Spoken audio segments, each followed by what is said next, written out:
Lee Spencer, Series 6 of NASCAR Radio and CatchFence.com. If you figured out women by the time you're 20, man, that's really, you've accomplished a lot. Um, anyway, can you just talk about how violent it is cutting the dog leg? And, you know, some guys, they can do it more than others, but I mean, what is the sensation in your body? Okay, you're talking to a guy that's wrecked a lot of sprint cars and midgets and stuff where it really hurts. I've, knock on wood, never, that's not wood. Knock on wood, I've never had a wreck in a stock car where it really, jarred my body that bad.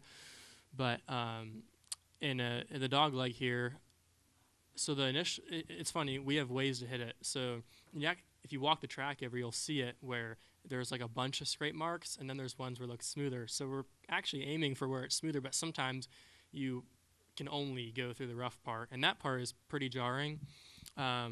Sometimes in qualifying even too, and you're noticing a trend with the cup stuff where it's like this, you know, 30% cut of the dog leg and not all the way down to the wall, because one thing it does too is it actually takes your brain a second or your vision to kind of get back to you when you get back to the wall. So in qualifying where you have to be super accurate and all that stuff, if I go take the most aggressive line through the dog leg, I might miss the entry not because of like my angle, but because like my vision just didn't really catch up in time. It gets pretty violent. So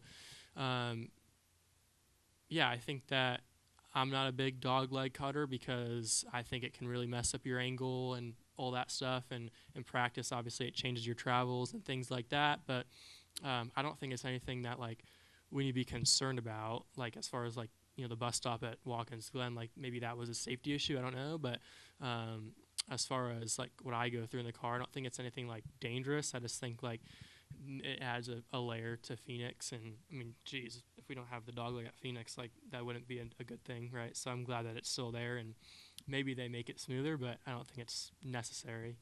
Has RCR told you where you're going to make your cup debut, and have you had any input into what track you My really? PR rep right now is like eyeballing me really hard. But I mean, have you put in input to the powers that be where you want, where you think you would be the most successful? Because, you look at Connor Zilic and your buddy, right? And for him to do COTA just seemed like logical. So that's kind of why I'm asking, have you?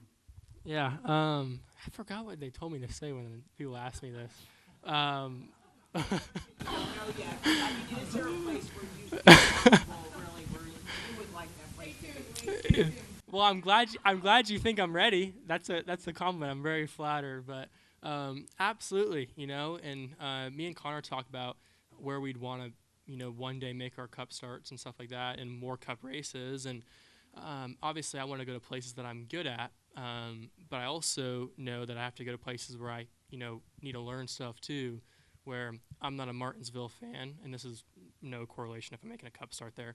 But like Martinsville's a place that I struggle at, so it's like a trade-off where I can go there and learn a lot, but I could also go there and maybe not run that good. So my first time there. So yeah, I think for me, I'm more of a guy that I want to go to a place that I'm, rather good at, and I have some laps at, and I can like unload and have some sort of knowledge of what I'm getting myself into.